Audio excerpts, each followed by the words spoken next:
दोस्तों सबसे पहले आप इस हेडलाइन पर नजर डालिए। माइक्रोसॉफ्ट जो दुनिया भर में अपने विंडोज ओएस के लिए जानी जाती है, वो एप्पल को पीछे करके आज दुनिया की सबसे वैल्यूएबल कंपनी बन चुकी है।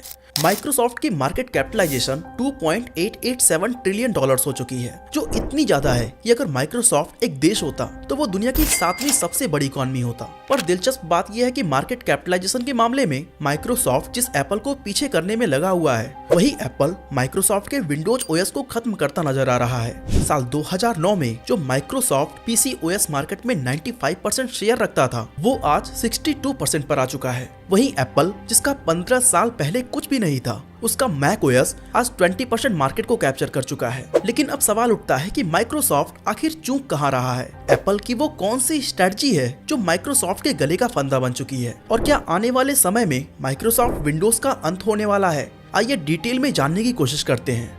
दोस्तों हमारी कहानी शुरू होती है 27 जनवरी 2010 से, जब स्टीव जॉब्स अपने पहले आईपैड को लॉन्च करते हैं। ये मैजिकल डिवाइस जहां दुनिया भर में तहलका मचा रहा था, वहीं माइक्रोसॉफ्ट के ऑफिस में बैठे कई सीनियर लीडर्स इस पर यकीन नहीं कर पा रहे थे। स्टीवन सिनॉप्स्की, जो उस समय माइक्रोसॉफ्ट के विंडोज डिवीजन के प्रेसिडेंट हुआ करते थे, उन्होंने एक ब्लॉग में खुलासा किया था कि माइक्रोसॉफ्ट आईपैड जैसे डिवाइस का लॉन्च कभी एक्सपेक्ट किया ही नहीं था। उन्हें लगता था कि एप्पल कोई Mac OS based tablet launch करने की प्लानिंग में है, जो डिजिटल स्टाइलस पर चलेगा और जिसकी कीमत $1000 से ज्यादा होने वाली है। पर स्टीव जॉब्स ने इसे सिर्फ $499 में लॉन्च कर दिया। साथ ही एप्पल ने इसमें 10 घंटों तक की बैटरी लाइफ और 3G कनेक्टिविटी भी प्रॉमिस की, जो उस समय ये इम्पॉसिबल फीचर्स माने जाते थे।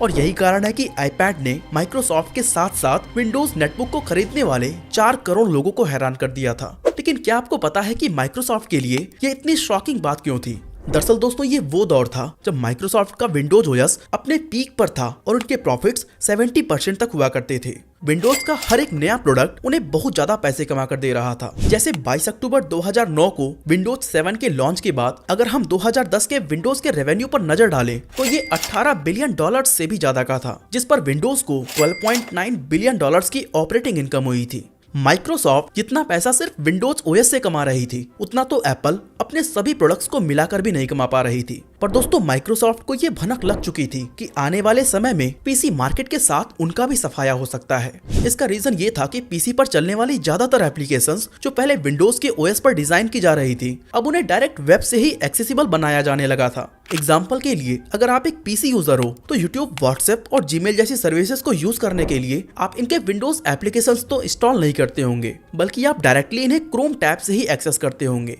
दोस्तों यहीं से माइक्रोसॉफ्ट को फ्यूचर की चिंता सताने लगी थी और अब वो एप्पल की तरह कुछ नया और सरप्राइजिंग करना चाहते थे, जिससे कंपनी को एक जबरदस्त बूस्ट मिल जाए।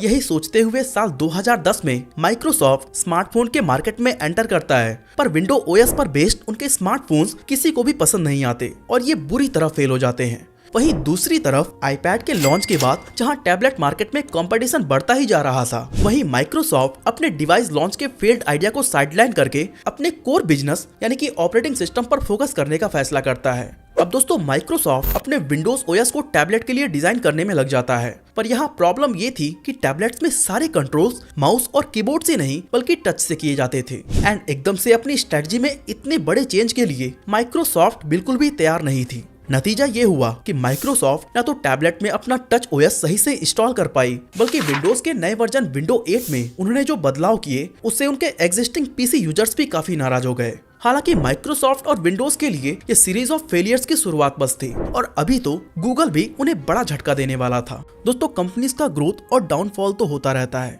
लेकिन दुनिया में प्रॉब्लम के बावजूद कुछ इंडस्ट्री ग्रोइंग है। अनुमान लगाया जाता है कि 2026 तक data science industry 11.5 million job generate कर सकती है। ऐसे में अगर हम डेटा साइंस में अपने स्किल को डेवलप कर लें तो हम भी एक अच्छी खासी जॉब पा सकते हैं। ऑडिन स्कूल का लाइव और hands on data science boot camp एक 6 महीने का बूट कैंप है, जो आपको ना सिर्फ स्किल सीखने में मदद करेगा बल्कि एक वेल पेइंग जॉब भी दिलाएगा, क्योंकि इनके पास आज के टाइम में 500+ हायरिंग पार्टनर्स हैं। एग्जांपल दो तो ये है कृति गुप्ता, जो नॉन आईटी बैकग्राउंड से बिलोंग करती हैं। एक नॉन आईटी बैकग्राउंड से होते हुए भी ऑडिन स्कूल की मदद से ये अपने स्किल को इतना इम्प्रूव कर चुकी हैं कि आज ये स्किल सॉफ्ट कंपनी में as a business intelligence developer काम कर रही हैं। अभी की बात करें तो ऑडिन स्कूल के पास करंटली 545 जॉब ओपनिंग्स हैं। प्रोजेक्ट बेस्ड लर्निंग के साथ साथ मार्केट डिमांड के हिसाब से ये अपने करिकुलम को भी चेंज करते रहते हैं। आप यहाँ पर पाइथन, अज्योर और माई सिक्वल जैसे 20+ टूल्स को सीख सकते हैं। इनके अपकमिंग बैचेस 27 जनवरी और 24 फरवरी से स्टार्ट होने वाले हैं एंड अभी यहाँ अप टू 10,000 रुपीज तक का अर्ली बर्ड ऑफर भी चल रहा है, लेकिन केवल 100 सीट्स के लिए, और पेमेंट के लिए आपको EMI का ऑप्शन दिया जाता है। तो जल्दी जाएं और इस बूट कैंप के लिए अभी साइन अप करें।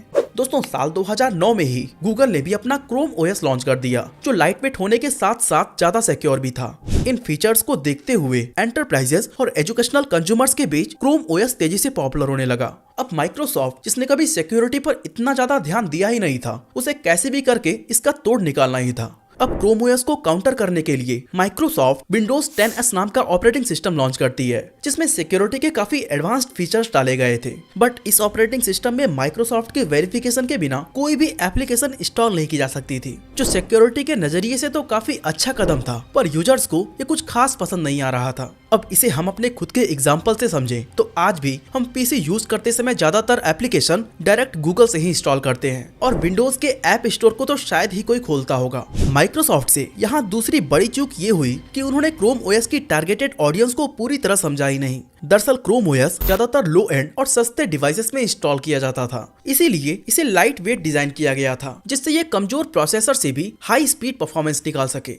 पर माइक्रोसॉफ्ट विंडोज का पूरा ध्यान सिर्फ क्रोम OS की सिक्योरिटी को डिफीट करना था। विंडोज का ऑपरेटिंग सिस्टम 10S इतना हैवी था कि लो एंड डिवाइसेस में वो कभी ठीक से परफॉर्म कर ही नहीं पाया। अब अगर आप ऐसा सोच रहे हो कि इसके बाद शायद माइक्रोसॉफ्ट को होश आ गया होगा, तो ऐसा कुछ भी नहीं है। माइक्रोसॉफ्ट अब एक बिल्कुल नई ही फील्ड में घुस जाती है। अप्रैल 2012 में जब ऑक्यूलस ने वर्चुअल रियलिटी डिवाइस यानी VR को लॉन्च किया, तो माइक्रोसॉफ्ट को मिक्स्ड रियलिटी का फ्यूचर बहुत ज्यादा ब्राइट नजर आया। अब ये बात तो बिल्कुल ही सच है कि आने वाले समय में वर्चुअल रियलिटी और ऑगमेंटेड रियलिटी हमारी जिंदगी का एक अहम हिस्सा बनने वाली है। पर माइक्रोसॉफ्ट इस टेक्नोलॉजी में इनोवेशन करने की बजाय मिक्स्ड रियलिटी को विंडोज OS के साथ इंटीग्रेट करने में जुट जाता है। वो विंडोज 8 का सक्सेसर विंडोज 10 के हर फीचर को 3D बनाना चाहता था, और उनका एम अपने यूजर्स को ऐसा एक्सपीरियंस देना था जैसा किसी ने सोचा भी ना हो। माइक्रोसॉफ्ट इसके लिए होलोलेंस नाम का डिवाइस भी लॉन्च करता है, जो विंडोज मिक्स्ड रियलिटी प्रोग्राम पर काम करता था, पर इसकी प्राइस करीब $3500 की थी, जो कि एक नॉर्मल विंडो यूजर्स की पहुंच से कोसों दूर थी। विंडोज के इस नए फीचर को यूज करने वाले लोग बहुत कम थे, इसीलिए इस प्रोडक्ट में कोई भी इंटरेस्ट नहीं लेता है, और एक बार फिर से माइक्रोसॉफ्ट ज्यादा इनोवेशन के चक्कर में लोगों का यूजर एक्सपीरियंस खराब कर देता है, और अल्टीमेटली उन्हें धीरे धीरे करके इन सारे 3D फीचर्स को विंडो OS से रिमूव करना पड़ता है। दोस्तों आज भी आपको अपने विंडोज पीसी में पेंट 3D बिल्डर और ऐसी ही कई एप्लीकेशंस देखने को मिल जाएंगी, जो माइक्रोसॉफ्ट के इसी फील्ड आइडिया का बाय प्रोडक्ट है। अब हर जगह फेल होने के बाद माइक्रोसॉफ्ट साल 2015 में गूगल क्रोम को टक्कर देने के लिए अपना एज ब्राउजर लॉन्च करती है, पर गूगल क्रोम के सामने इसका कोई कंपटीशन था ही नहीं। इवन आज की बात करें तो हम माइक्रोसॉफ्ट एज का यूज भी केवल गूगल क्रोम को इंस्टॉल करने के लिए ही करते हैं। आसान शब्दों में कहूँ तो माइक्रोसॉफ्ट पिछले एक दशक से विंडोज को ट्रांसफॉर्म करने में लगा हुआ है, पर इस सिलसिले में उनके हाथ सिर्फ फेलियर लगा। वहीं दूसरी ओर एप्पल और माइक्रोसॉफ्ट के दूसरे कॉम्पिटिटर्स ने ज्यादा रिवॉल्यूशनरी इनोवेशन ना करते हुए अपने बेसिक्स को स्ट्रॉन्ग करने पर ध्यान दिया, और कंप्यूटर चिप को पावरफुल बनाकर यूजर को बेटर एक्सपीरियंस देने पर फोकस रखा है। आईफोन और आईपैड्स इसके बहुत ही अच्छे एग्जांपल्स हैं। हालांकि यहाँ अच्छी बात यह है कि माइक्रोसॉफ्ट ने समय रहते अपनी गलती को रियलाइज किया, और अक्टूबर 2021 में लॉन्च हुए विंडोज 11 में कोई भी आलतू फालतू क्रिएटिविटी नहीं दिखाई। साथ ही उन्होंने विंडोज के इंटरफेस को ज्यादा क्लीन और फास्ट बनाने पर ध्यान दिया, जो कि एक नॉर्मल यूजर के एक्सपीरियंस को बेटर बना सके। फाइल एक्सप्लोरर में टैब्स का जोड़ना, सेटिंग्स ऐप को सिंप्लीफाई करना, स्निपिंग टूल में वीडियो रिकॉर्डिंग का फीचर और ऐसे ही कई बेसिक फीचर्स विंडो 11 में शामिल किए गए। लेकिन अब सवाल उठता है कि क्या विंडोज इससे अपने खोए हुए मार्केट शेयर को फिर से रीगेन कर पाएगा?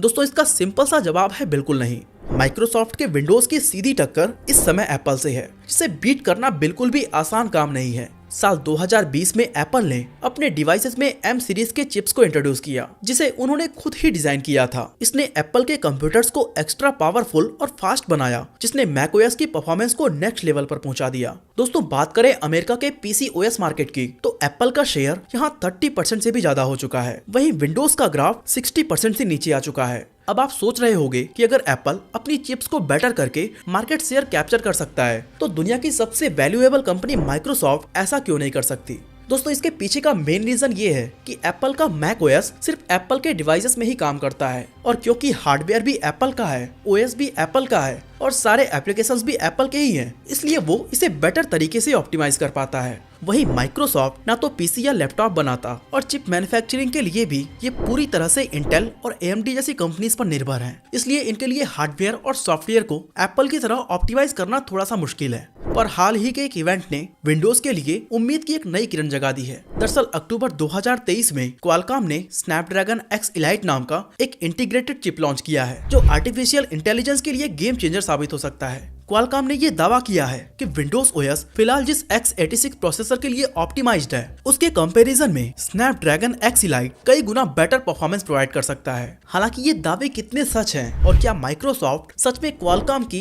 इन चिप्स को अपने ओएस के साथ इंटीग्रेट करने में इंटरेस्ट दिखाएगा, ये तो आने वाला वक्त ही बताने वाला है। पर जिस तरह से एप्पल पिछले एक दशक में अपना पूरा इकोसिस्टम तैयार कर चुका है और यूजर की हर जरूरत के हिसाब से डिवाइसेस को लॉन्च कर रहा है, इससे माइक्रोसॉफ्ट की वापसी बहुत ही कठिन होती जा रही है। हालांकि पिछले दिनों माइक्रोसॉफ्ट के पास एक ऐसी पावर आ चुकी है जिसका एडवांटेज लेकर वो एप्पल ही नहीं बल्कि गूगल और फेसबुक जैसे टेक जायंट्स को भी डिस्ट्रॉय कर सकती हैं। मैं बात कर रहा हूँ आर्टिफिशियल इंटेलिजेंस की, जिसकी सबसे पावरफुल कंपनी मानी जाने वाले ओपन एआई को माइक्रोसॉफ्ट ने मोटिंग फंडिंग भी दी हुई है। ओपन एआई वही कंपनी है जिसने चैट जीपीटी और डेल ई2 जैसे फेमस एआई टूल्स को डिजाइन किया है। साल 2019 में माइक्रोसॉफ्ट ने ओपन एआई को $1 बिलियन की फंडिंग दी थी, जिसके बाद से ओपन एआई के सिस्टम माइक्रोसॉफ्ट के Azure based super computing platform पर ही चल रहे हैं। 23 जनवरी 2023 को माइक्रोसॉफ्ट ने एक बार फिर से ओपन एआई को फंडिंग देने की अनाउंसमेंट की थी और इस बार ये अमाउंट $10 बिलियन का था।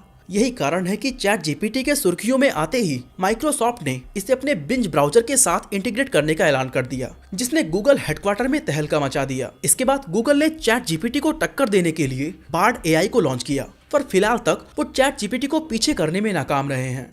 दोस्तों माइक्रोसॉफ्ट को चैट जीपीटी और उसको बनाने वाले सैम अल्टमैन पर इतना विश्वास है कि 17 नवंबर 2023 को जब ओपन एआई में कुछ कॉन्फ्लिक्ट के चलते सैम अल्टमैन को बाहर का रास्ता दिखाया गया, तब सिर्फ 3 दिन के बाद 20 नवंबर 2023 को ही माइक्रोसॉफ्ट के सीईओ सत्या नडेला ने सैम अल्टमैन को माइक्रोसॉफ्ट ज्वाइन करने का ऑफर दे डाला। हालांकि कुछ नेगोशिएशंस के बाद सैम अल्टमैन ओपन एआई में वापस लौट गए, पर आर्टिफिशियल इंटेलिजेंस को अपने प्लेटफॉर्म के साथ इंटीग्रेट करना विंडोज के लिए फायदे का सौदा साबित होता है या फिर एक और फेल्ड इनोवेशन, ये तो आने वाला वक्त ही बताएगा।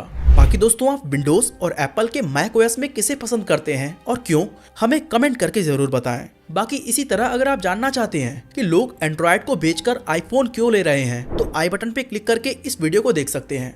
बाकी आज के लिए बस इतना ही।